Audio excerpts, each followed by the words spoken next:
com você, pode encaminhar. Boa tarde a todas, a todos e todes. Chegamos à penúltima roda de conversa da educação do campo, com o tema Currículo e Identidades, o que precisamos aprender? E teremos para essa tarde a presença da professora Ana Lu Steffen, coordenadora de artes visuais do Colégio Pedro II e do programa de pós-graduação de Ciência, Tecnologia e Inclusão da UF, para contribuir conosco neste fim de inverno de 2020. Nossa caminhada é longa, é histórica, é plural, é cheia de matizes e de lutas do nosso povo.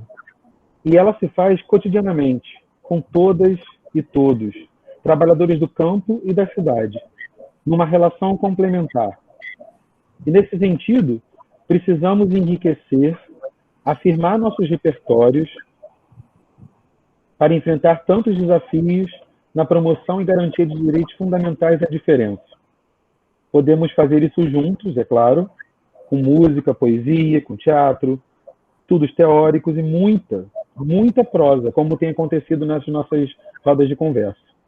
Eu escolhi no dia de hoje uma poesia, mas antes dessa poesia, de pensar, de compartilhar com vocês, nessa excelente tarde com a contribuição da professora Ana Lu, momento de escuta e de debate. Como é que o Estado pensa o campo? O que é o currículo do campo?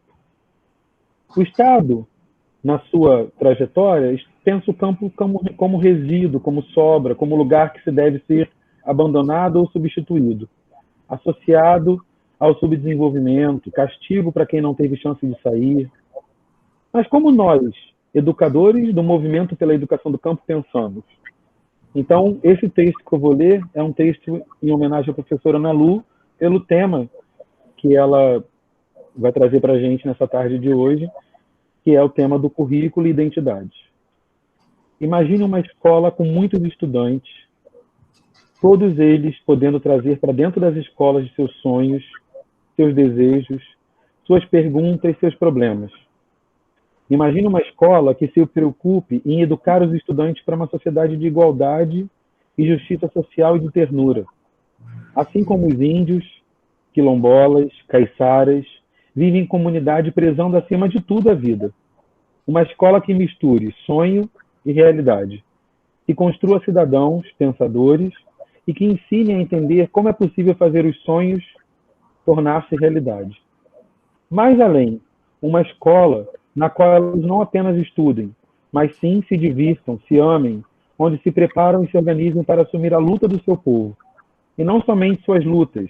Uma escola onde os professores não se limitem ao saber de tudo, mas também desenvolvam estratégias democráticas visando os estudantes como indivíduos únicos, organizados, responsáveis, capazes de decidir o que fazer, para que fazer e como fazer as atividades dentro e fora da sala de aula. Imagine um professor que é capaz de ser companheiro de seus alunos, que os ajude a se tornar sujeitos, que seja firme nas orientações, duro no cumprimento das decisões, terno no relacionamento com todos companheiros, a tal ponto que consigam abrir mão de pequenas alegrias individuais, sempre que isso seja necessário para o avanço e bem viver do coletivo. Uma escola que faça a diferença na vida social e comunitária, na luta pela comunidade de portas abertas para recepcionar todos, de forma plural, que seja receptiva em receber os problemas comunitários para que os estudantes possam aprender com essas experiências e também ensinar. Agora, educadores, parem de imaginar, faça essa escola, construa coletivamente. Um grande abraço. Eu queria só fazer uma ressalva. A professora Ana Lu, ela é do programa de pós-graduação da Fiocruz, Ensino em Biociências. Sem muitas delongas, professora Ana Lu, a palavra é sua.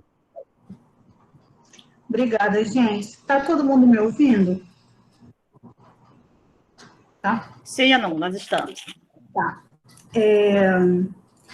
Depois desse texto do Marcelo, eu me despeço, porque ele já falou tudo que era para falar, então foi um prazer estar com vocês, mas eu já vou indo. Muito, muito bacana esse texto. É seu, Marcelo? Esse texto é do Movimento de Educação do Campo Nacional. É um movimento histórico do Espírito Santo, Minas Gerais, de vários educadores do campo. Beleza, então vamos lá, gente. Eu sou a Ana Lu, e vocês não entendem, não são capazes de entender o orgulho que eu sinto em poder falar para vocês.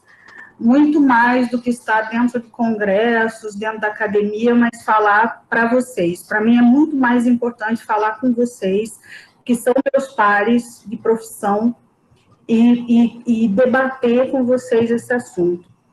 Eu sou professora de artes visuais no Pedro II. Essa semana eu completei 10 anos de casa. Isso é quase uma vida já, né? Porque nesses tempos em que as coisas se desenrolam tão rapidamente, você ter 10 anos no mesmo lugar já não é uma coisa comum. Quando eu falo sobre identidade, diferença e currículo, identidade e diferença me tocaram muito profundamente em uma história pessoal. E aí, como educadora, eu não tinha como desvencilhar essas coisas que eu acabei conhecendo e aprendendo. E foi sempre através de muita, muita reflexão. Então, eu acho que é obrigação minha contar para vocês quem eu sou, de onde eu vim, para que vocês possam entender por que eu tive tanto interesse nesse tema específico, se a minha área é uma área diferente, que é das artes visuais. Pois bem, eu nasci numa cidadezinha do interior de Santa Catarina, chamada Itaiópolis. Provavelmente ninguém ouviu falar nela, porque até as coisas serem feitas por satélite, ela não aparecia nem no mapa. 20 mil habitantes, colonização polonesa, ucraniana e alemã, basicamente, que miscigenou com a população indígena que já existia lá. Foi uma colonização tardia, porque esses imigrantes chegaram em 1898, muito depois da colonização de outras áreas do Brasil. Pois bem, eu cresci nesse ambiente onde palavras em polonês, em alemão, se misturavam ao português. Estudei a minha vida inteira em escola pública, escola do campo. E o que acontece? Saí de Itaiópolis e fui estudar em Curitiba, fazer licenciatura em artes visuais, na FAP, que é a Faculdade de Artes do Paraná. Quando eu terminei, eu voltei para a minha cidade. E trabalhava no município, trabalhava no estado, sempre trabalhando muito, mas o destino quis que eu conhecesse através de internet de escada. Vejam vocês, do tempo da internet de escada ainda, que a gente só deixava também para falar depois da meia-noite, porque antes comia um pulso absurdo, não havia quem pagasse a conta. Eu conheci o meu ex-marido, que é carioca.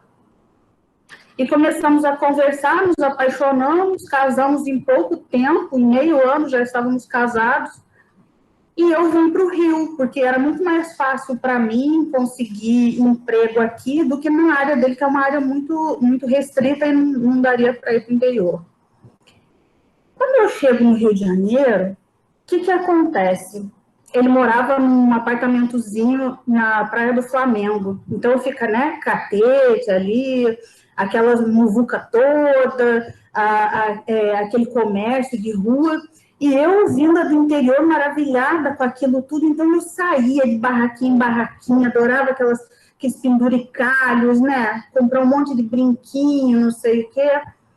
E as pessoas, primeiro que elas não falavam comigo em português, absolutamente, só falavam comigo em inglês. E eu não sabia inglês, então eu pensei, não, eu acho que eu vou ter que entrar num curso de inglês para poder falar com os camelôs, porque eu não estou conseguindo me comunicar com eles. Quando eu falava, gente, eu sou brasileira, aí eles começavam a falar em espanhol, porque meu sotaque era... Se hoje eu tenho sotaque puxado, gente, hoje eu sou uma carioca. Se vocês me ouvissem falando, quando eu cheguei aqui, eu fui dar aula em Cosmos, assim, que eu passei no concurso de estado, fui dar aula em Cosmos, que fica perto de Paciência, né? Então, eu falava, os alunos não entendiam, e os alunos falavam, eu também não entendia os alunos. Aí, um dia, um garotinho cutucou a professora e disse assim, ou professora, essa uma ali, que está na porta, que era eu, ela é estrangeira, ela não fala a nossa língua, porque eles não conseguiam me entender. E eu sou muito branca. Eu sofro bullying dos brancos, para vocês terem uma ideia do tanto que eu sou branca. Então, era tudo muito diferente. E os meus hábitos, gente, assim, tudo eu queria fazer na hora, porque é um hábito sulista e ainda mais do interior, assim, você chega sempre na hora, você ser muito pontual. Então, as pessoas começaram a nos convidar, vamos almoçar lá em casa amanhã. E eu topava, eu queria fazer amizade, né, com as pessoas aqui do Rio de Janeiro. Aí, eu ficava muito brava com meu marido, que meio-dia ele ainda não estava vestido, porque eu achava que meio-dia tinha que estar na casa da pessoa. Aliás, eu já achava ruim, porque eu achava que a gente tinha que ir ali pelas 10h30 para ajudar a fazer o almoço. E aí, o que acontecia? Quando eu teimava tanto que ele me levava nesse almoço ao meio-dia, às vezes a pessoa ainda estava dormindo. Então, assim, são coisas tão pequenas, mas que mostram como culturalmente a gente é diverso. Então, assim, passei a olhar que a estrutura do meu rosto óssea, ela é diferente, porque eu tenho muitos traços ainda de poloneses, eslavos, né, na minha genética. Então, assim, tudo em mim era diferente. Aí eu ia fazer uma comida, a minha comida era completamente diferente da comida do Rio de Janeiro. E aí, aos poucos, a ficha foi caindo, né? Você vai levando uma, levando outra invertida. E eu comecei a entender, não, eu sou diferente. As pessoas não são iguais. Só que isso parece uma coisa muito banal, a não ser que você viva realmente na pele. Porque é óbvio que eu sabia, teoricamente, que as pessoas viviam de formas diferentes nos diferentes lugares. Então, o que acontece? Eu passei a estudar e eu fui fazer mestrado na UERJ e busquei um objeto artístico que é a pêssanga, que é um ovo ucraniano, que é feito numa comunidade lá da minha cidade. E através desse estudo, eu fui pensando muito o que é essa identidade que cada um carrega e qual é a diferença entre as identidades. Uma outra coisa, assim, e aí eu fui começando, a partir dessa diferença, eu fui passando a olhar para mim mesma e percebendo, assim, quem eu realmente era, principalmente a partir desse choque cultural que eu tinha vivido. Então, eu era obesa mórbida, hoje eu sou bem gostosa, assim, mas eu já fui obesa mórbida. Eu venho de uma família muito humilde, gente, assim, de não poder nunca ter me ajudado com os estudos, eu tive que me virar sozinha, eu trabalho desde os 16 anos, mas desde os 12 que eu faço o bico para me virar. Então, às vezes as pessoas aqui do Sudeste olham para uma pessoa branca como eu, loura de azul, e, assim, taxam logo que uma vez no Pedro II, um senhor me perguntou, mas você só pode ser fazendeira lá no Sul, né? Por causa das minhas características físicas. Mal sabe ele que eu venho de uma história de muita humildade, de pobreza mesmo, mas que a escola foi o grande veículo de transformação da minha vida. E eu não podia estar fora dela até hoje. Então, assim, entrei na escola aos 6 anos, vou fazer 45, eu tenho 39 anos de escola, ou como aluna ou como professora, e hoje como professora e aluna. Pois bem, dentro disso que eu falei para vocês, e eu imagino que ao longo da minha fala, vocês também começaram a pensar sobre a própria identidade, quem vocês são, de onde vocês vieram, quais são os costumes que vocês têm, os hábitos alimentares, o gosto musical, por exemplo, a gente brincava ainda com o Marcelo no começo, quer dizer, modão de viola, é todo mundo que se identifica com modão de viola. Tem que ter uma história, uma construção cultural para você poder fruir esteticamente de um modão de viola. Se você botar um modão de viola para uma criança hoje que está acostumada a ouvir só rap, funk, essas coisas, não vai conseguir chegar até a profundidade dessa música. Então, estamos tratando de identidade e dessas diferenças, e eu contei o meu caso para vocês começarem a se ambientar com isso. Eu vou ligar agora, vou compartilhar com vocês uma apresentação para a gente ir conversando a partir daí com alguns conceitos. Eu tenho que dizer para vocês também que eu não trago hoje verdades, não trago receitas, não vou deixar nada pronto para vocês, nenhum esquema a ser seguido. Aliás, o meu objetivo aqui é colocar um monte de pulga atrás da orelha de todo mundo. Que aquilo que a gente achava que sabia, que isso tudo se desconstrua para que a gente possa começar com novas práticas e pelo menos pensar sobre as nossas próprias práticas com um olhar um pouco diferente, tá? Então, vou compartilhar a tela, não vou ver mais ninguém, não vejo nenhum chat. Aí vocês me gritam qualquer coisa quando acabar meu tempo, porque eu falo igual o Homem da Cobra. Ó, viu, o Homem da Cobra, eu duvido que vocês saibam por que a gente fala assim, o Homem da Cobra. Depois, no final, se sobrar tempo, eu conto. E aí vocês vão me avisando, por favor, tá? Ok. Já te amo. Só quero muito mais. Vocês serem muito carinhosos comigo. Ih, Ana Lu, tá dando conflito o povo aqui, tudo querendo amar você, olha. Ótimo, eu tô com muito amor para dar, gente. Vou botar aqui a apresentação, tela cheia. Vocês já estão visualizando? Sim, estamos vendo. Tá ótimo. Caprichei no colorido. Gente, os descendentes de poloneses lá em Santa Catarina, as casas são, assim, lá no interior, elas são todas de madeira, vocês já devem ter visto imagens, né? E eles adoram pintar, assim, dos maiores contrastes, sabe? Vermelho com verde, então assim, a parede é verde e os detalhes de janelas, portas são vermelhos. Às vezes tem 3 tons de verde e um de azul, isso tudo na mesma casa, sabe? E não é nada assim, tom sobre tom, não, é coisa forte mesmo, é cor na veia. E aí você começa a olhar assim, como é que são as vestimentas, né? Como é que eram as vestimentas que eles usavam quando vieram para cá, você vai ver da onde que nasce esse amor pelas cores. Então, essa capa aí, essa imagem já é uma homenagem, tanto a vocês quanto aos meus ancestrais. Pois bem, para a gente entender como é que nasce esse conceito de identidade, é preciso entender que ele nasce através de um sistema classificatório. E nada disso é à toa.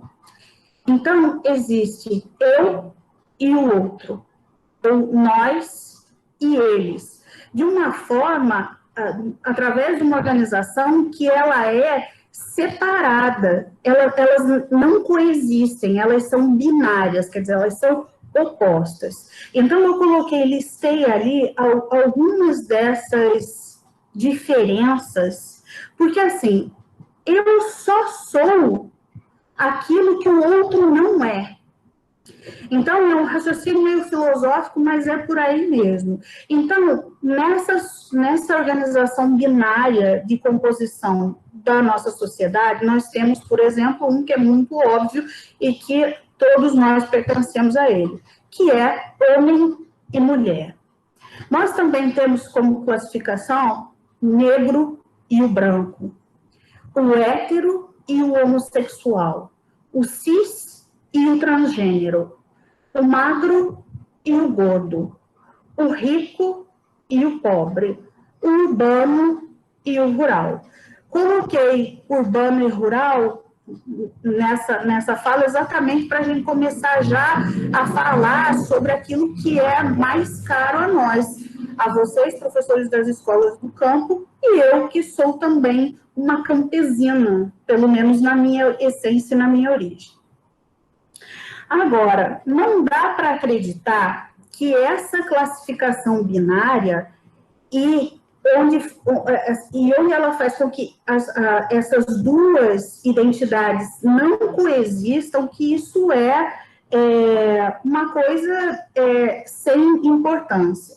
E aí eu coloco para vocês que as relações binárias, então todas as relações binárias de oposição, como é o caso do que eu mostrei para vocês antes, elas são construídas socialmente, culturalmente, através de relações de poder.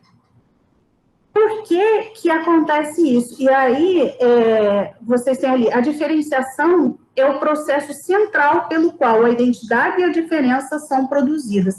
Então, assim, não existe identidade se não houver a diferença dentro dessa construção de oposição binária. E o que que acontece se eu tenho esse tipo de construção? E é o que vem logo em seguida, que são outras tantas marcas da presença do poder. Incluir e excluir. Então, o eu, aquilo que eu entendo como sendo identidade, exclui o outro. Então, estes pertencem, aqueles não. E, por exemplo, eu estive presente também na live da professora Flávia, e trabalhando exatamente essa questão da inclusão, né? E a inclusão só existe se existe a exclusão, não é verdade? Se você não tiver excluídos, para que é que você vai incluir? Essa oposição binária também, ela faz com que exija a demarcação de fronteiras. Existimos nós e existimos eles. E aí vocês podem pensar em fronteiras geográficas, quer dizer, aquilo que é nosso e aquilo que é estrangeiro, daquilo que, dentro de uma classificação que vem logo em seguida, o que é bom e o que é mal. E aí aquele velho maniqueísmo cristão de não compreender e não olhar para o todo, para essa composição, tanto das pessoas quanto das comunidades, né? De que existe só o bom e o mal. Os puros e os impuros. E a gente entra também muito aí num diálogo religioso, né? De algumas religiões se colocarem como assim, eu, dentro daquilo que eu concebo como fé, eu sou puro, o outro é impuro. Vou contar uma historinha, ai, gente, não posso começar a contar historinha, mas essa eu acho que é legal contar. Quando eu estava na 5ª série, então eu tinha 10 anos, eu tinha aula de religião. Naquela época era o nome mesmo, religião. Quem é que dava essa aula? A irmã, a freira da comunidade. Então, aí já tem um problema, né? Porque você tem uma pessoa declaradamente de uma única religião dando aula. E aí, um dia, ela foi falar sobre o batismo. E aí, ela disse assim, eu sou de família... A minha família tem uma história com o espiritismo kardecista. Todos eles, até hoje. Eu que não sou muito de nada, assim, mas a minha construção religiosa é dentro dessa crença. E aí, nós já tínhamos dito, porque ela tinha feito uma enquete de que religião era cada criança dentro da escola, quer dizer, a gente já era avisado, éramos 3 espíritas ali, já éramos os visados. Aí ela começou a falar, escrever no quadro para a gente anotar e ainda fazer um desenho, que aqueles que não eram batizados recebiam o nome de pagãos. E o pagão era igual assim, um ratinho, uma pedra. Então, imagina o que isso causa numa criança, né? E para a gente ter essa ideia, assim, dessa denominação e desse olhar como puro e como impuro. Os desenvolvidos e os primitivos, e isso tem muito uma relação com um pensamento cientificista, quer dizer, aquelas sociedades que existem dentro de uma fundamentação da ciência, elas sempre serão as desenvolvidas. E todos aqueles que tiverem outra forma de organização social, outro pensamento que não o científico, eles passam a ser considerados como primitivos. Racionais e irracionais, está próximo disso também. E, para fechar, aquilo que para mim é mais doloroso é o normalizar. Nós somos normais. Eles são anormais. E aí, eu vou voltar aqui só para vocês verem, nessa coluna que eu coloquei aqui, vocês vão perceber como é que eu fiz essa distinção. Eu procurei colocar na primeira coluna tudo aquilo que é considerado o normal, o que está dentro dos padrões, então, o nós, e na outra, em seguida, já depois da barra, aquilo que é anormal. Quando você recebe, desde que você nasce, esse conceito para você, e ele é repetido tantas vezes que você passa a acreditar nisso, quer dizer, se você é mulher, você é menos que o homem. Se você... desculpa, só ali negro e branco, agora que eu prestei atenção. Se você é negro, você é menos que o branco. Se você é homossexual, você está fugindo da normalidade. Você não é tão bom quanto o hétero. Se você é transgênero, você é anormal perante o cis. Se você é gordo, você foge do princípio de física. Se você é pobre, você é ferrado, não preciso nem falar, né? E se você é o rural, você é o diferente daquela representação simbólica do nós, que normalmente é urbano, rico, magro, hétero e assim por diante. Porém, há uma boa notícia no meio disso tudo. E quem traz isso para nós são os pós-estruturalistas, né? Derrida, Deleuze, Guattari.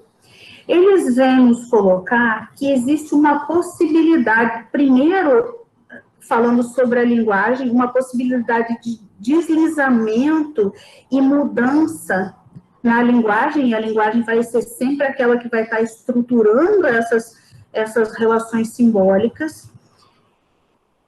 Tudo isso pode ter esses deslizamentos. Então, a construção da identidade, graças a Deus, ela não é fixa.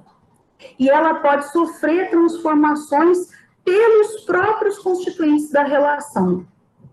Então, o que acontece? Quando eu tenho um movimento campesino que se reconhece identitariamente, que acredita naquilo que é, quando eu tenho o movimento negro, quando eu tenho o ativismo gordo, quando eu tenho o movimento LGBTQI, acho que eu falei certo, mas eu não sei, que às vezes eu não acerto bem a sequência das letras. Isso tudo faz com que haja transformação. Quer dizer, essas ações reivindicatórias de todos esses movimentos, eles desestruturam essa combinação que cria a identidade. Então, essa é a grande notícia. Nós podemos transformar toda essa história. E é através de cada movimento desses que ela vem se transformando. E se vocês pensarem, por exemplo, nas piadas que existiam sobre negro, sobre gordo, a forma como a pobreza era tratada há algum tempo atrás, e vocês podem pensar assim, nos programas humorísticos,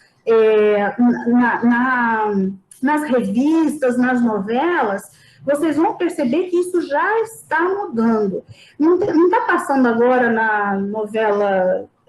a última novela das 9, uma novela que deve ser o quê? De uns 10 anos atrás, mais ou menos, e a gente se assusta com algumas coisas que são mostradas ali em relação a preconceito. Então, assim, há a possibilidade dessa transformação. E, nesse caso, eu sou muito positiva a favor disso, de que todos se movimentem e lutem para essa transformação. Embora precise haver a tal da paciência histórica. Quer dizer, eu me movimentando hoje em qualquer um desses movimentos, ou até numa ação individual, que talvez tenha menos peso, mas contribua também na minha ação como educadora, fundamentando essas possibilidades de transformação e estimulando que haja, assim, uma firmeza nessas identidades, eu vou transformar, só que nem sempre eu vou ver o resultado desse meu trabalho. Eu sei que é difícil, né, porque a nossa vida é muito dura como educadores, mas se a gente deixar de acreditar nisso, o nosso trabalho não faz mais sentido, porque nós não estamos aí só para fazer as crianças reconhecerem características físicas das coisas, ou conhecerem o alfabeto, assim por diante. Então, a tomada de consciência sobre o lugar de ocupação nas relações sociais poderá impulsionar ações reivindicatórias da quebra desses status que são opressores e insalutíferos. Eu coloco insalutíferos porque essa opressão, ela nos traz problemas de saúde física e saúde mental. Então, assim, é uma bola de neve, né, que vai nos levando. Para esse autor, o Sclia, ele trabalha muito com diferença e ele trabalha muito com ensino de surdos. Ele diz o seguinte: é preciso voltar a pensar em nossa relação com aquilo que difere do que cremos ser nós mesmos. É preciso não só a sinceridade, a transparência ou a constrição. É preciso algo mais. Aí eu pergunto para vocês, o que será que é esse algo mais? E nós, na sociedade e na nossa construção como educadores, que gesto é esse que é necessário para que a gente transforme essas relações? E eu assisti uma palestra do Lázaro Ramos, na Fiocruz, há um mês atrás, mais ou menos, e eu achei muito interessante a expressão que ele usa, o olhar interessado. Então, assim, quando eu olho com interesse para o outro, seja quem for o nosso aluno, o nosso vizinho, o nosso familiar, esse olhar interessado é um olhar amoroso, é um olhar de empatia. Quando eu consigo sair dessa minha identidade e me colocar no lugar do outro, para compreender exatamente o que é uma opressão, uma situação familiar que é diferenciada. Então, sempre que eu lançar ao outro esse olhar interessado, esse olhar amoroso, eu vou ser capaz de me colocar no lugar do outro e, a partir daí, começar a construir uma nova relação. Estou sem saber do tempo, gente. Alguém me conta? Pode deixar que a gente sinaliza, Ana Lu. Então tá bom. 20 minutos. Na metade da conversa, né? Então, o que acontece? Se eu já sinalizei para vocês o que é identidade, como é essa construção, e eu sinalizei também que a identidade, ela só se forma através da diferença, nessas relações binárias de oposição, eu já construí aí metade do título da minha fala, né? Que era identidade e diferença. Agora, eu quero começar a pensar com vocês o que é currículo. E aí tem assim, para quem nunca construiu muito um conceito sobre currículo, ou tem dúvida quando fala sobre currículo, é fazer duas perguntinhas. Quando você perguntar assim, o que ensinamos, isso é currículo. Quando nós perguntarmos assim, como nós ensinamos, nós estamos falando da questão didática. Então, o currículo vai ser sempre o quê? Agora, você pode só perguntar assim, o que estudamos? Só que se você não se perguntar o que eu desejo que os meus alunos sejam, ou que eles venham a ser, eu não vou estar pensando criticamente sobre o currículo. Tem essa segunda fala, que eu acho muito importante, essa fala é do Tomás Tadeu da Silva. Quando pensamos em currículo, pensamos apenas em conhecimento, esquecendo-nos de que o conhecimento que constitui o currículo está inextricavelmente, centralmente, vitalmente envolvido naquilo que somos, naquilo que nos tornamos, na nossa identidade, na nossa subjetividade. Então, é para vocês entenderem Como é que eu vim nessa construção de identidade, diferença, até chegar em currículo? Se essas oposições binárias lá da diferença, elas são resultado de relações de poder, a designação do currículo, ela é também uma operação de poder. E aí a gente pergunta assim, como é que esse currículo chega até nós? Normalmente, através de normatizações ou federais, estaduais, municipais, de pessoas que construíram isso e que provavelmente nunca foram próximas a nós e a nossa estrutura, as nossas condições. Então, essas pessoas lá de um outro lugar, com uma outra identidade, determinam o que nós devemos estudar e o que nós devemos ensinar. Essa seleção é uma operação de poder. Quando eu privilegio um tipo de conhecimento em relação ao outro, eu estou tendo aí uma operação de poder. Quando eu escolho quais são esses conhecimentos que vão chegar até o meu aluno, quer dizer, na verdade, assim, eu parto do princípio que se você recebeu um currículo pronto, você não está selecionando nada, né? Isso está vindo de fora como uma operação de poder. Só que aí eu vou dizer para vocês o seguinte: como é que nós podemos mudar essa situação se nós somos obrigados a colocar, a ensinar para os nossos alunos tudo aquilo que vem numa grade curricular pré-estabelecida? Aí eu digo para vocês, só sendo subversivo. E encontrando maneiras de trazer as vivências dos nossos alunos, da nossa comunidade, para dentro da escola. Considerando isso como conhecimento.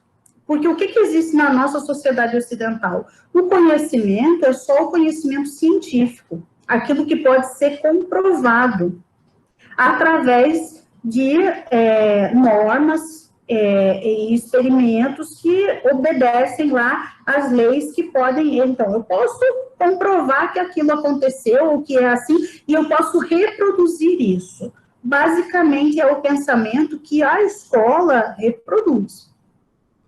Agora, por que é que, eu pergunto para vocês, os conhecimentos sobre a Terra, o conhecimento do homem do campo, que constrói a sua vida ciclicamente, obedecendo estações do ano, por que esse conhecimento não está dentro da escola?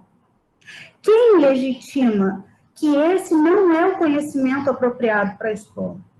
Essas questões, nós temos que pensar muito sobre elas, ou nós não vamos conseguir tomar nenhuma atitude de transformação. Aí tem uma coisa aqui que é muito chocante, assim, pensar sobre isso. Quando a gente coloca só esses conhecimentos científicos, aquilo que é produzido por uma classe dominante, a gente está dentro do domínio do simbólico. E esse domínio, ele nos convence, ele é colocado como a cultura. Então, o que acontece? Tem dois aqui processos que estão em funcionamento.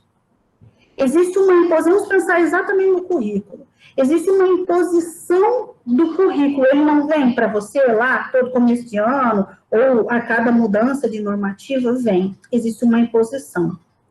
Agora, o lado mais sombrio dessa história é que, junto com essa imposição, vem uma ocultação dessa imposição. Então, nós não temos, na maioria das vezes, essa imposição como real, nós não entendemos ela, nós não percebemos como uma imposição, e sim como se isso fosse um processo natural.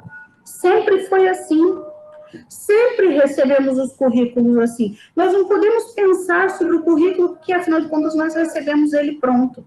Então, o Bourdieu, por exemplo, ele fala que essa é uma dupla violência. violência no processo da dominação cultural, porque existe uma imposição e, ao mesmo tempo, uma ocultação dessa imposição. Porque quando alguém chega e te impõe a ferro e fogo uma coisa, você ainda tem possibilidade de reagir. Você sabe que você vai se estraçalhar, mas você ainda consegue reagir. Agora, quando alguém impõe uma coisa ocultando essa imposição, você vai reagir como? Se você nem acredita que aquilo é uma imposição, você não vai nem pensar a respeito. Então, é isso que ele trata como dupla violência. Esses conhecimentos que predominam na escola, em todas as escolas, eles não fazem parte do repertório de conhecimentos das crianças, dos nossos jovens, dos adultos que estão na escola. Eles são um repertório de conhecimentos que fazem já parte dessa classe dominante. É o mundo em que a classe dominante vive, é o seu vocabulário, são as coisas das quais eles estão próximos. Então, o que acontece quando eu tenho uma imposição desse outro conhecimento sobre os meus alunos que têm uma outra realidade? Essas crianças, as nossas crianças, elas têm o seu capital cultural, interrompido. Porque o que acontece? Se já era baixo, nulo, ele não vai sofrer nenhuma valorização. E a criança vai acreditar, sim, que o conhecimento real, a vida real, é aquela apresentada por esses conhecimentos. Porque nenhum conhecimento que seja da vivência dela está sendo trazido para dentro da escola. Lógico, qual é o pensamento? Isso tudo que eu sei não vale de nada, é um erro. E é aí que se completa o ciclo da reprodução cultural. A questão não é saber qual conhecimento é verdadeiro, mas qual conhecimento é considerado verdadeiro. A preocupação é com as formas pelas quais certos conhecimentos são considerados como legítimos, em detrimento de outros vistos como ilegítimos. Aqui eu gosto de entrar numa outra discussão que é também a seguinte. Ô, professor Analu, então você acha que todo esse conhecimento científico, isso não precisa vir para a escola, que a gente vai trazer só a realidade desse educando? Não, eu não acredito nisso. Porque conhecimento é poder. Então, eu preciso empoderar também essas crianças, esses jovens, com esse saber socialmente construído ao longo da história. Mas não precisa ser apenas esse saber reconhecido como legítimo. Eu posso trazer, sim, o saber da mãe agricultora, que sabe fazer a geleia, e ensinar para eles qual é esse processo de cozimento, e o açúcar com a fruta, e a pectina, não sei o quê. Isso é química, gente, que acontece no dia a dia dessas crianças. Então, a gente tem que começar a pensar sobre o legítimo e o ilegítimo que invadiu a nossa escola. O Tomás Tadeu, ele termina o livro dele, esse é o último parágrafo, e eu achei sensacional, porque é assim, como se a gente estivesse resumindo todo o livro. O currículo é lugar, espaço, território. O currículo é relação de poder. O currículo é trajetória, viagem, percurso. O currículo é autobiografia, nossa vida, currículo vitae. No currículo se forja nossa identidade.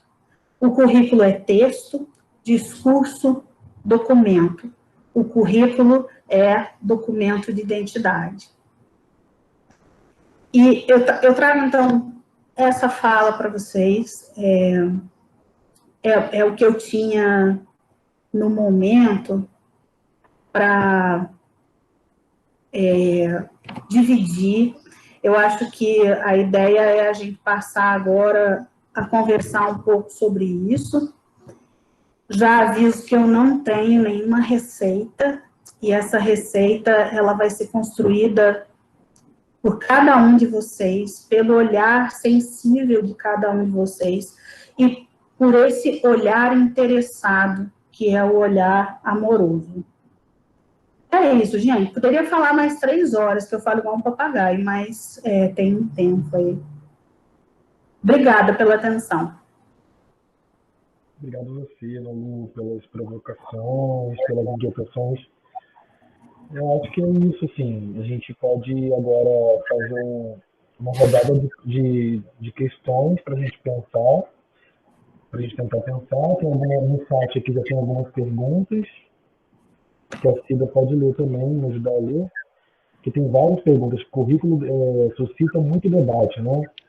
Imposição curricular, às vezes, um currículo oculto, um currículo vivencial, como é que pensa o campo na perspectiva do currículo, como é que pensa vivência, experiência de saberes populares milenares, saberes da relação com a terra que são há mais de 1000 anos, e como é que isso se materializa no currículo, né?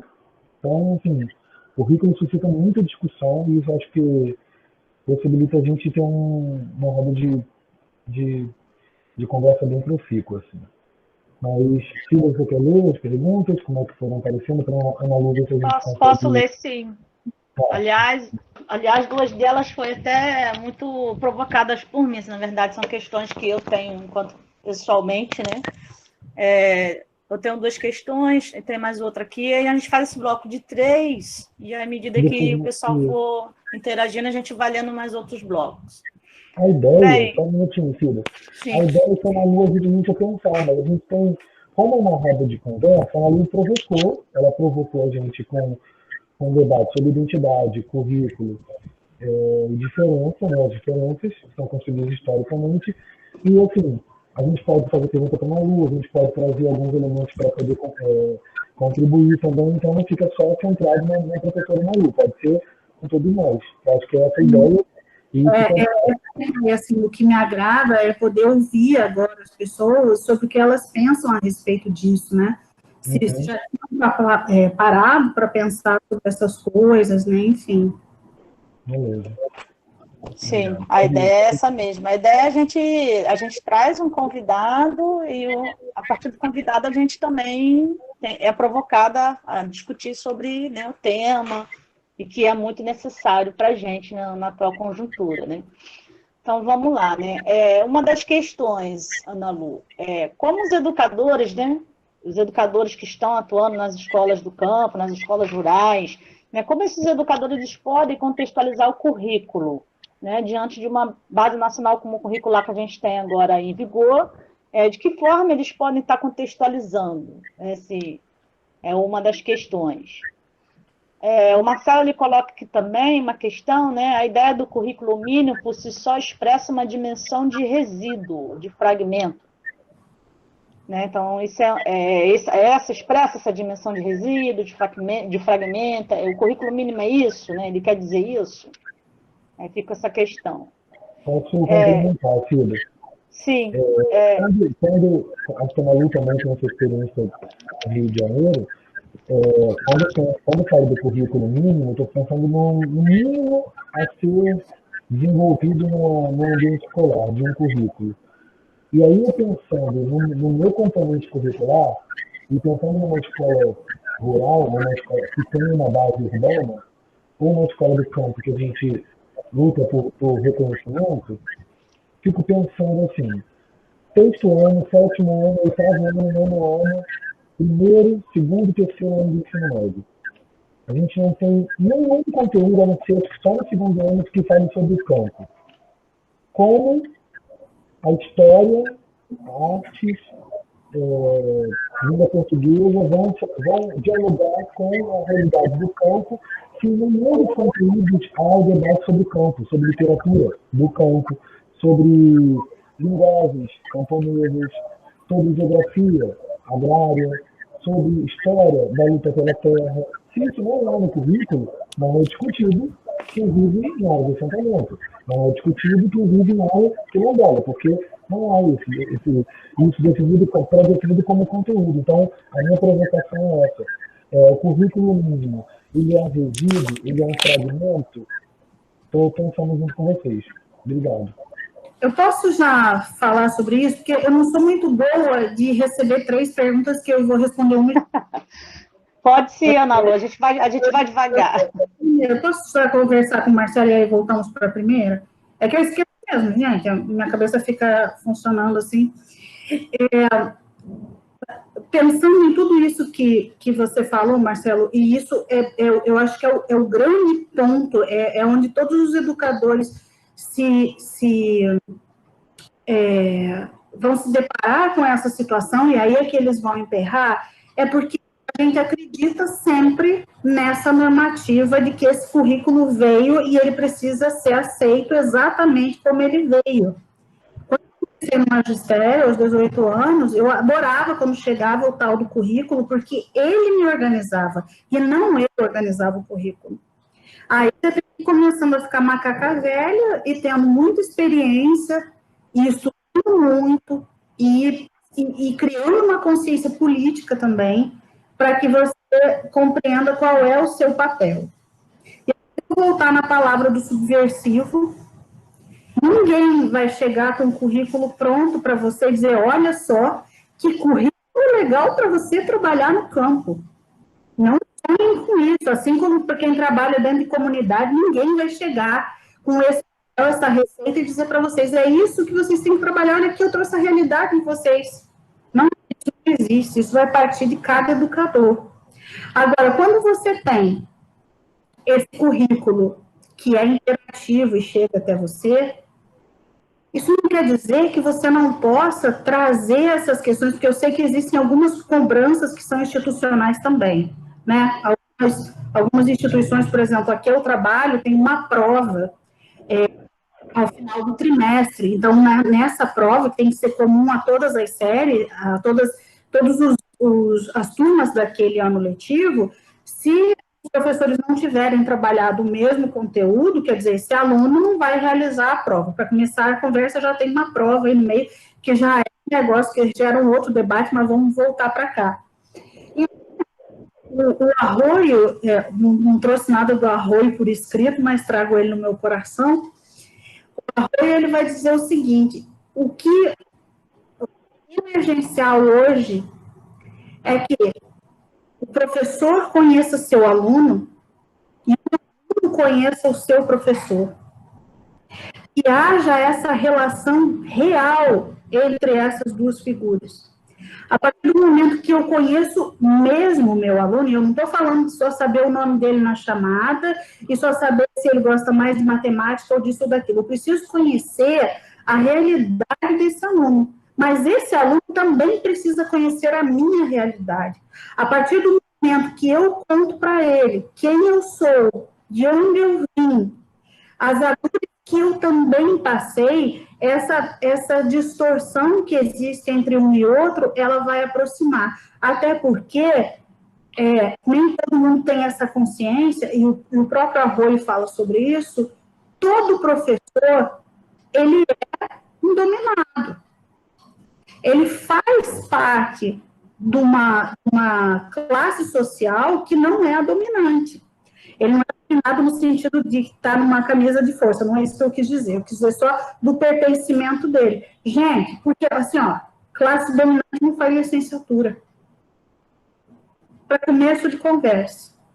Então, quando você tem o seu aluno travando com você uma relação de conhecimento e no mesmo grau, aí você vai conhecer a realidade dele e você vai trazer essas coisas.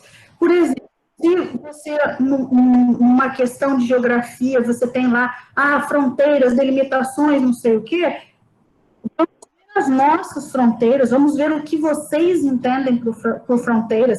Elas são só físicas, elas são culturais também, como é que vocês percebem isso?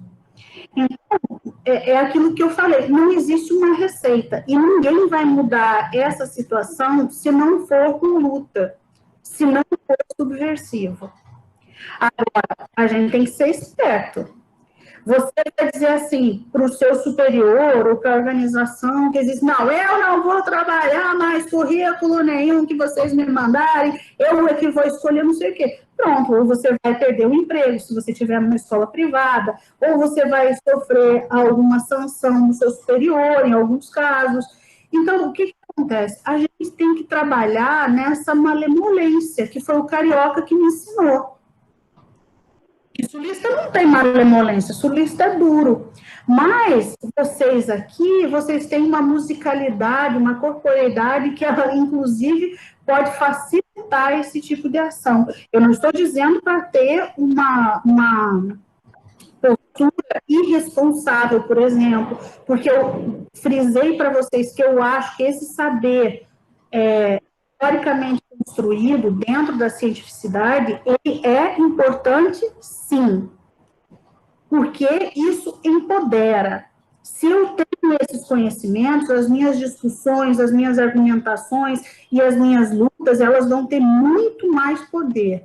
Então, eu não vou dizer adeus a tudo isso, mas eu vou trazer isso para a proximidade dessa realidade. E junto eu vou trazer, sim, esses conhecimentos, no caso de vocês, esses conhecimentos do campo. Não sei, Marcelo, é isso? Acho que é para conversar, né? É isso.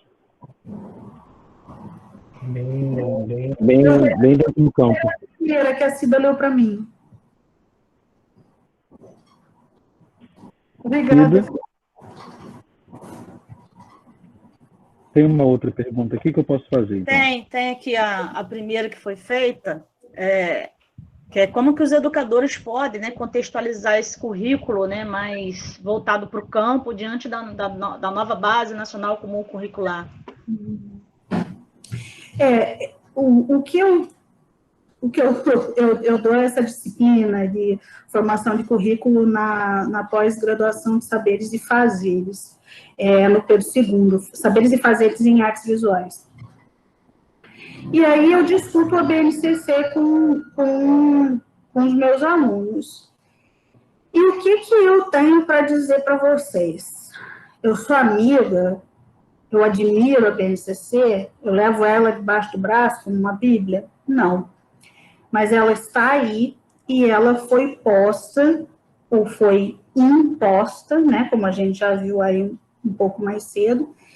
E o que acontece é que a BNCC, ela veio trazer o que a gente pode chamar de conteúdo mínimo numa ação que é política e econômica, porque a gente sabe que, assim, as editoras, as produtoras de material didático, elas precisavam também de uma normatização, elas estão dentro do que propõe a BNCC, então elas estão ganhando dinheiro a rodo, porque todas as escolas públicas, né, ou pelo menos a maioria delas, adquire esse material através do governo. Então, você tem uma base mínima ali. Eu acho que, de certa forma, se nós formos espertos o suficiente e conscientes o suficiente, nós podemos fazer bom uso disso. Porque ele, na verdade, esse documento, a BNCC, ele nos dá mais liberdade. Quando ele diz assim, não, tem um conteúdo mínimo aqui para você seguir. Você pode sentar placidamente e trabalhar só esse conteúdo mínimo, ou você pode utilizar essa abertura para fazer a diferença. Mas isso não é só em relação à BNCC, isso é uma postura individual de cada educador. Ou nós temos essa consciência e nós vamos sempre transformar aquilo que nos impõe, que é naturalizado, então a gente nem acredita que é uma imposição, só chega e a gente obedece. Então, tudo vai depender dessa postura do educador. Por isso que, às vezes, as pessoas dizem, nossa, mas você me deixou com muita responsabilidade sobre os ombros. Eu disse, exatamente, porque você é o principal responsável. A gente tem um discurso muito fragilizado na educação, né, os docentes. Primeiro, que a gente prefere dizer assim, meu salário é baixo, meu salário é baixo. Gente, por favor, eu acho que o salário é baixo mesmo. Só que, em vez de se queixar e se vitimizar, a gente tem que partir para a luta. Então, assim, você tem que sim se sindicalizar, você tem que sim estar sabendo das leis que estão saindo, você tem que ir lá e votar contra. Agora a gente tem a possibilidade de votar pela internet, dizer, não, eu não aceito, eu não quero isso. Então, o controle real das coisas está conosco. E, às vezes, a gente se desvencilha dessa possibilidade de controle, porque ela é realmente muito mais trabalhosa. Você vai sofrer, às vezes, exclusão de alguns grupos por você trabalhar dessa forma. Enfim.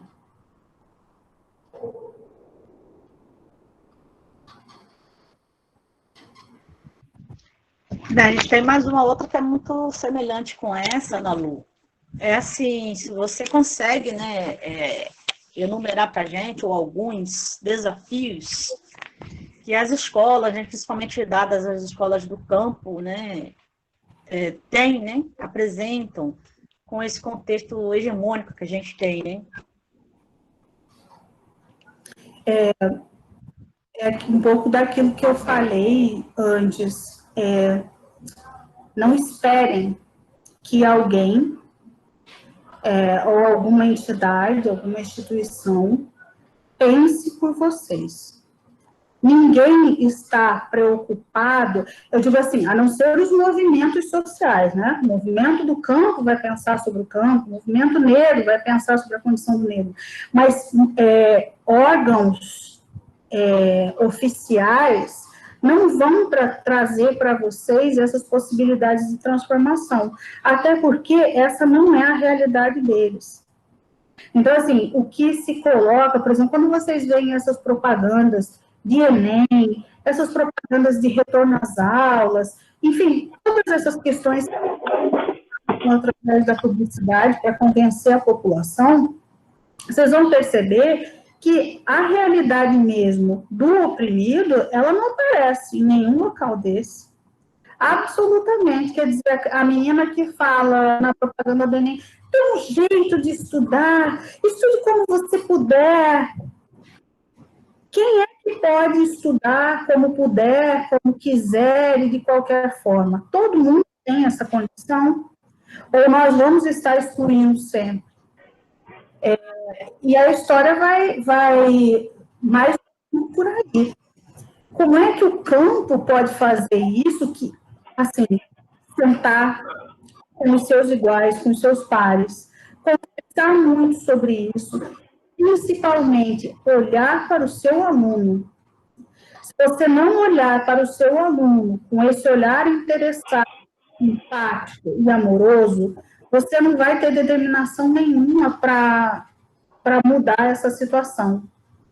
Então, se há alguma receita, é ter esse olhar sensível, a princípio, né? Primeiro passo. E vocês, o que vocês têm para dizer? Eu vi vocês também. Só eu fiquei falando para a tela aqui o tempo inteiro. O Marcelo está inscrito para falar. Mas eu passo a minha vez para outros professores, porque eu posso falar mais pro finalzinho. Mas por hora não tem ninguém inscrito. De repente, não. Pode ser enquanto você fala, alguém pode querer falar. Tá bom. Não fiquem com raiva de não, tá, gente? Vou dizer que vocês são responsáveis por isso. Quer dizer, não que vocês sejam responsáveis pela situação, vocês são os responsáveis pela transformação. Eu fiquei pensando, Ana Lu, depois que você provocou com a questão da avaliação, fiquei pensando que... Vocês estão me ouvindo bem? Eu fiquei pensando que o modelo de avaliação pelos organismos internacionais, e aí eu estou falando do PISA, eu estou falando da Prova Brasil, eu estou falando de várias avaliações sistêmicas que são de cunho internacional ou de corporações, ou da própria Unesco, organizada pelos estados, pela OCDE, se eles têm construído, se eles têm um impacto direto na definição e na redefinição do currículo no Brasil. Por exemplo, a gente já viveu nos anos 90 os parâmetros curriculares nacionais, que eram, então, propostas de discutir um currículo com a base comum e com a parte diversificada, diferentes temas, como o tema transversal, que eu tenho algumas dúvidas sobre. Depois, algum tempo depois, essas mesmas forças do Todos pela Educação, pela Fundação Lehman, pelo Itaú, pela Fundação Bradesco, as outras corporações continuaram organizadas dentro do Congresso Nacional para criar, por exemplo, quase que como um repositório, então, conteúdos definidos por esses organismos internacionais para o sistema público de ensino, seja ele municipal, estadual ou até federal, que é o caso das escolas federais.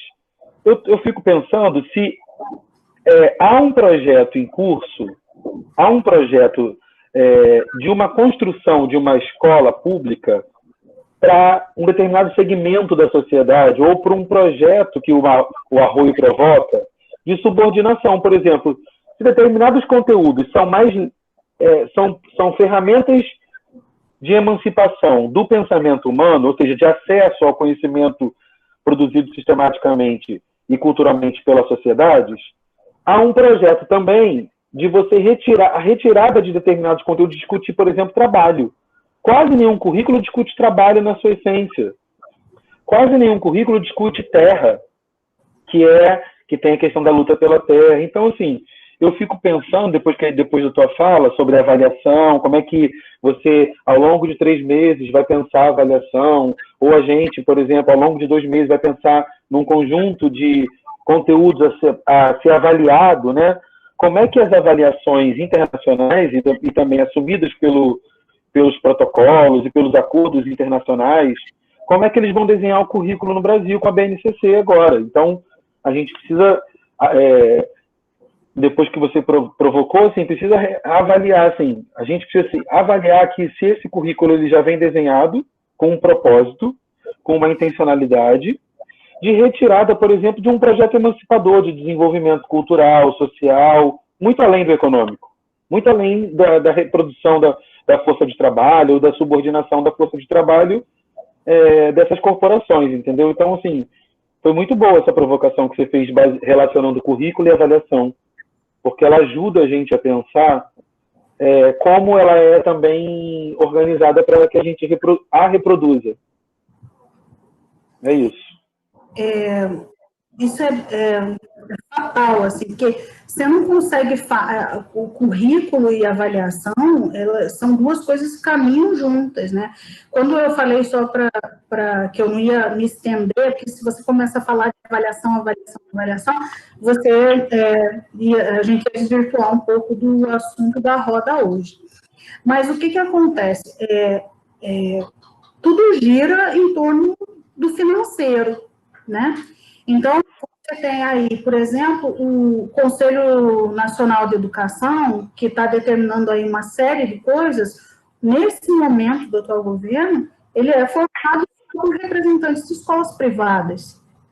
E aí a gente começa a pensar assim, que decisões são essas sobre a nossa vida, sobre a nossa escola, que é pública, quando os representantes que estão lá estão defendendo apenas as características da escola privada. O Brasil tem compromissos de melhora da educação, né? Já há algum tempo. E aí essas provas estão aí também para ir medindo se esse esforço está funcionando, se não está funcionando, porque existe uma injeção de dinheiro nessa história, né? O capital sempre mandando, só para variar. Então,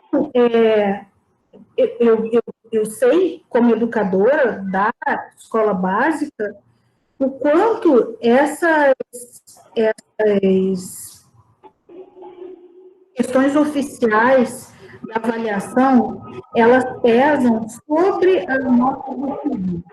Porque, afinal de contas, se a sua escola tiver uma nota baixa em uma dessas, você vai ser cobrado por muitas decisões que você tomou, e também você vai ser culpado por uma situação social, cultural daquele aluno, que você pode se desdobrar, mas um aluno que não tiver uma família, ele não vai conseguir ir bem em qualquer avaliação dessa, ou mesmo nas que nós fizemos sem essa intencionalidade. Então, é um trajeto tão difícil, porque você está sempre lutando. Você não pode parar de guerrear nunca. Isso é muito cansativo.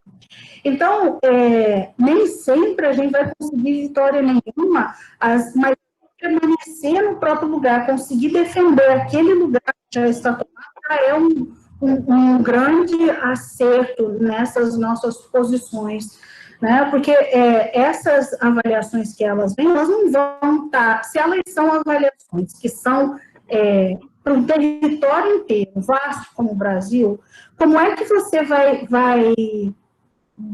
solidificar um conhecimento que ele é cultural, que ele é regional, que ele é daquele espaço? Então, também essa questão dos conhecimentos que eu falei antes para vocês, a gente tem que ir travando batalhas e com os desenvolvimentos pós-estruturalistas para dar conta de, pelo menos, ter uma ação que possa gerar mudança. Com certeza. Assim, da gente saber, pelo menos a gente ter consciência. Primeiro, eu acho que é pensar e ter consciência sobre a nossa própria identidade. Quem nós somos? A partir daí, vamos pensar assim, o que nós queremos? Porque quando eu penso o que eu sou, no meio disso tudo eu sou educadora. A minha identidade perpassa por aí, pela minha opção profissional. E não só a opção profissional. Já depois disso vem um posicionamento que é político. Não um político partidário, mas um posicionamento que é assim, o que eu desejo para a minha comunidade, o que eu desejo para o mundo. Quais são as coisas que eu acredito? Então, assim, esse é o passo principal. E aí a gente vem depois com as outras questões. Paulo Freire disse que nunca seria fácil.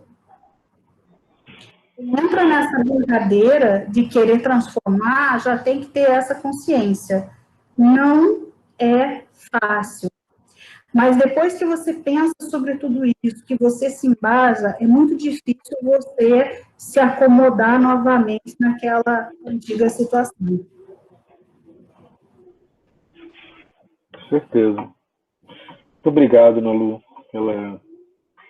pela possibilidade da gente estar aqui nesse lugar da roda de conversa, que a gente não está podendo se ver pessoalmente, né? Mas juntos aqui debatendo com os educadores. Vou ler alguns comentários aqui que tem no chat aqui durante a apresentação da Nalu.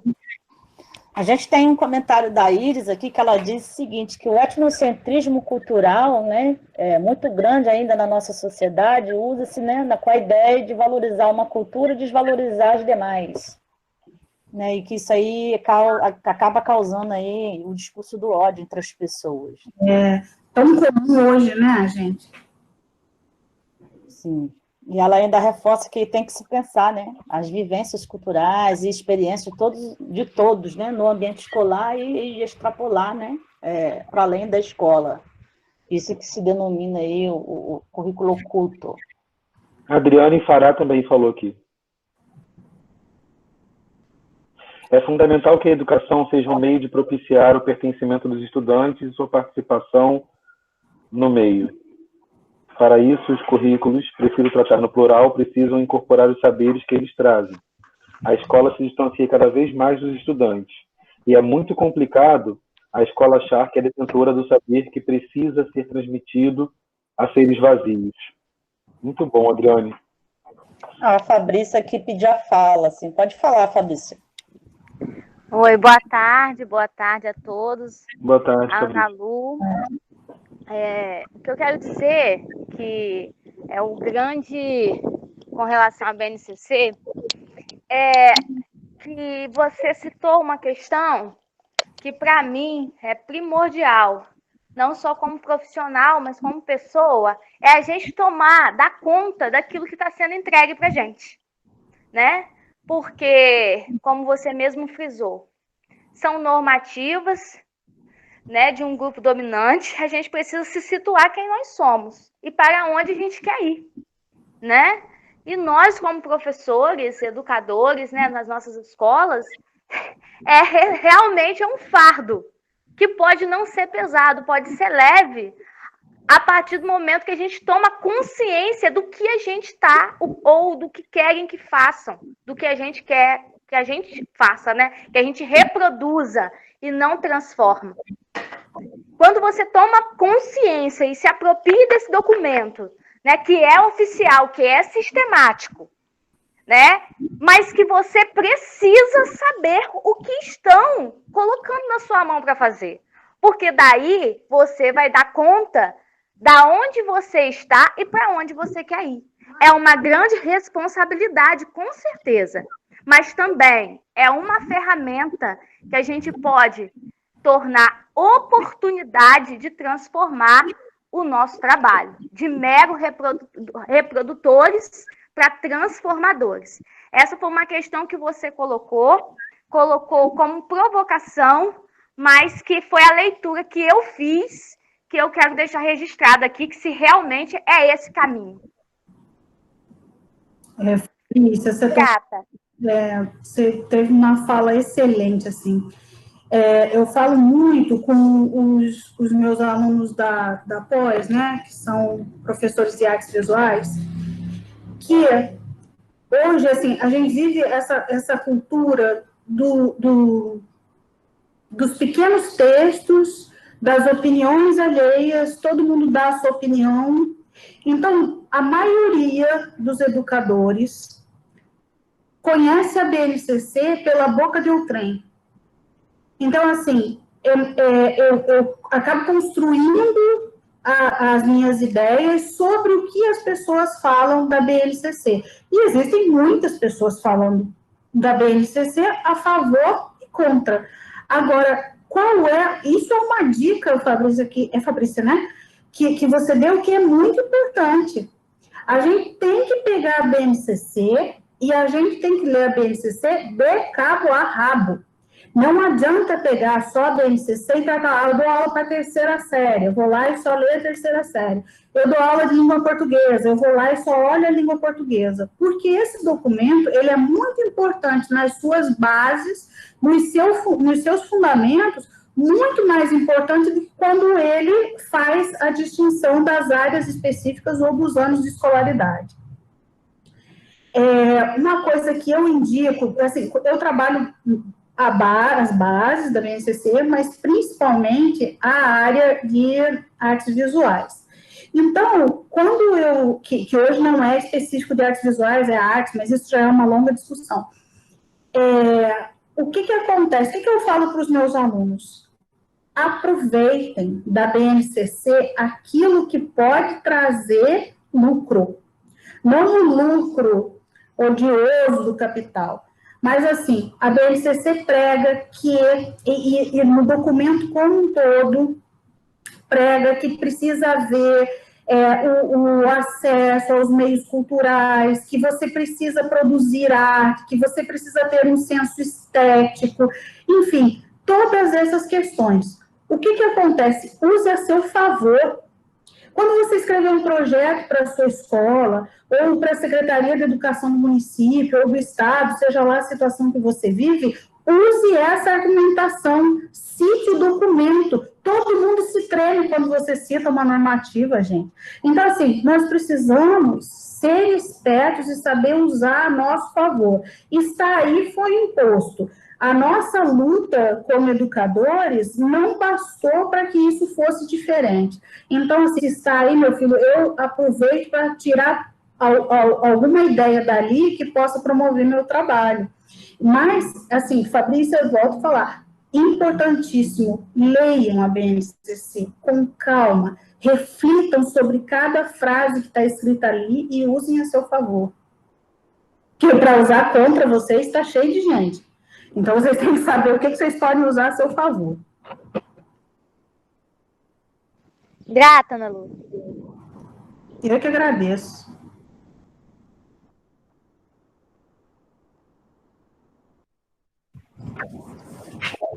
Então, né, a gente vai passar, né, para... Marcelo quer fazer alguma fala? Que aqui no chat aqui já o pessoal já se inscreveram, já falaram. Não, eu queria agradecer mais uma vez, Ana Lu, você, educadores por essa possibilidade, assim, né, de a gente estar dialogando. Tem só uma fala aqui do professor Leandro, que ele colocou. Negar o pulso e o impulso de transformação contínuos do currículo é negar a fluidez da própria vida dos sujeitos envolvidos nos processos de ensino-aprendizagem. Foi uma fala complementar ao pensamento que a Ana Lu estava provocando aqui com a gente, a professora Flávia Câmara também, falando sobre o currículo e a avaliação pode ser ferramentas de inclusão ou de exclusão. Então, assim, é muito bom pensar currículo na partir da dimensão crítica, do que deve ser ensinado, isso é muito bom. E agradecer a Ana Lu pela possibilidade, pela provocação, pelo carinho com que apresentou suas ideias para a gente, com um movimento, se incorporando ao movimento da educação do campo, porque quando eu convido, quando a gente, né, enquanto coordenação, enquanto movimento político por educação do campo, a gente convida professores, pesquisadores, sujeitos do campo para pensar com a gente esse movimento, a gente exatamente está provocando aquilo que nos alimenta, que é o diálogo, o debate, as relações para a gente que são relações de horizontalidade, né? Então, por esse motivo, até foi o motivo que eu convidei a professora Ana Lu, então queria agradecer muito a participação de todas, de todos. Semana que vem a gente tem uma outra roda de conversa com o professor Armênio Schmidt. Ele coordenou na gestão do ex-ministro Haddad a Secretaria de Diversidade e Inclusão do MEC. Então, ele que criou junto a política de educação do campo.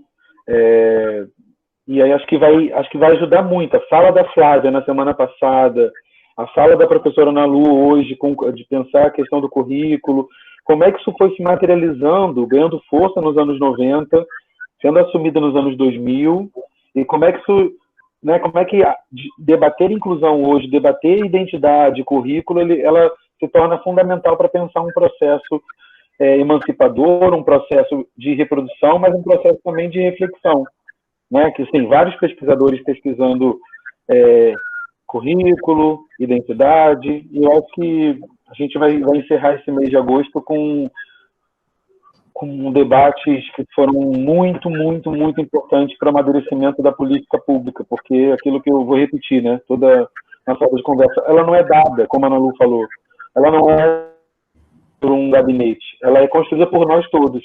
Então, por isso, né, por isso que a gente está aqui toda quarta-feira, reunidos aqui nesse espaço. Então, eu te agradecer. Só falar uma coisinha.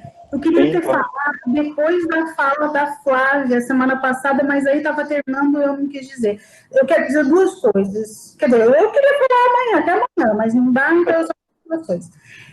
A primeira é agradecer aos meus colegas do Pedro II, que eu estou vendo aqui aparecer alguma coisa no chat, são pessoas muito especiais, e o lugar onde eu estou trabalhando hoje, nesse campus, tem um pensamento que acompanha tudo isso que eu falei. Então, assim, essas pessoas que estão aqui falariam as mesmas coisas que eu, ao que tudo indica.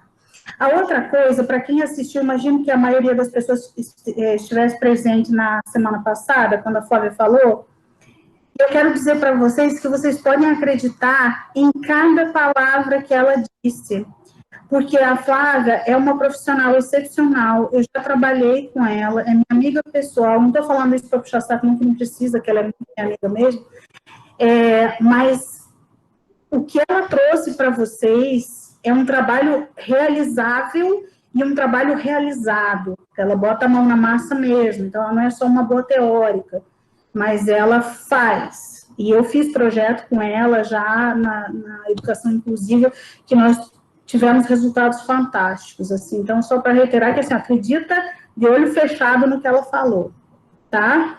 Muito obrigada, gente, pela atenção, desculpa se eu provoquei demais vocês, mas era exatamente o meu objetivo. Toda disposição para a gente trabalhar questões juntos, sabe? É um prazer para mim, uma honra. Bem, assim, antes da gente encerrar aqui, eu gostaria de falar, né, um informe rapidamente para o pessoal das escolas rurais, escolas do campo aqui do nosso município. Nós ainda temos vagas, tá? Algumas poucas vagas para finalizar as turmas do curso Programa Escola da Terra. A gente ainda tem algumas vagas aqui para professores que atuam com turmas muito seriadas, a gente ainda tem vagas. E a gente tem também vagas para o curso Memória de Luta pela Terra, com o professor Paulo Alentejano, da UERJ, mais a professora Leonilde, da Rural.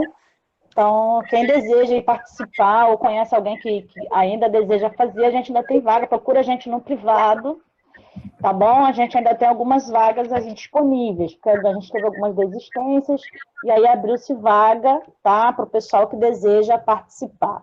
Eu vou colocar aqui o link dos 2 cursos aqui no chat, né? Quem ainda quiser se inscrever ainda dá tempo, tá bom? E agradecer a professora Ana Lu, né, por essa aula de hoje, esse debate. Realmente, currículo é uma discussão forte, muito grande, porque é uma discussão muito ampla, porque o currículo não é aquilo que está posto para a gente, mas é aquilo que a gente vive na nossa prática, na realidade, né, está para além das 4 paredes da sala de aula e até mesmo dos muros da escola, né? O currículo está para além de tudo isso, né? Onde traz os modos de vida, as vivências, os saberes, a cultura, né? Então, tudo isso faz influência nesse currículo. E, claro, respondendo uma questão aqui que a Ana Luísa colocou aqui, que a gente vai precisar de refazer e adaptar os nossos planejamentos. Sim, Ana Luísa, a gente precisa, sim, adaptar esses currículos, esses planejamentos, né? A gente, claro, que a gente vai tentar ajudar todo mundo da maneira possível, né? Das melhores formas possíveis, mas uma dessas formas já está sendo, né? Essa roda de conversa da gente hoje aqui, né? Da gente procurar aí trazer, né, a realidade dos nossos alunos para o nosso planejamento. Então, assim, esse debate, essa parte foi super importante. E é isso, né? Eu passo, né, a palavra para o Marcelo, para a Ana Lu, para fazer as suas considerações finais. Enquanto isso, eu vou colocando o link dos cursos aqui, o pessoal se inscrever. Então, mais uma vez, queria agradecer, né, assim, a presença de todas e todos. Agradecer a todos os professores e desejar uma boa semana, um bom meio de semana para vocês, um ótimo descanso para vocês. A gente está sendo muito bombardeado, né, assim, nesse momento, mas é exatamente nessa profusão de ideias de repensar, né? Então a gente está com muita tarefa e a gente precisa de um tempo, um lastro, né, de descanso. Então, queria mais uma vez agradecer a Ana Lu. A gente vai encaminhar o teu certificado por e-mail, tá? Um certificado de participação, de colaboração com a roda de conversa pelo nosso canal. Tá bom, Ana Lu? Obrigado mais uma vez. Obrigado. Agora você pode se despedir, pessoal. Gente, eu acho que eu não vou querer por e-mail, não. Vou esperar passar a pandemia para eu ir aí buscar, que eu quero conhecer todo mundo. Vou adorar. Vamos adorar. Contem comigo, no que eu puder discutir com vocês, conversar, trocar. Estou sempre à disposição. Ok. Um beijo. Um beijo e um abraço para todas e todos. Tchau, tchau.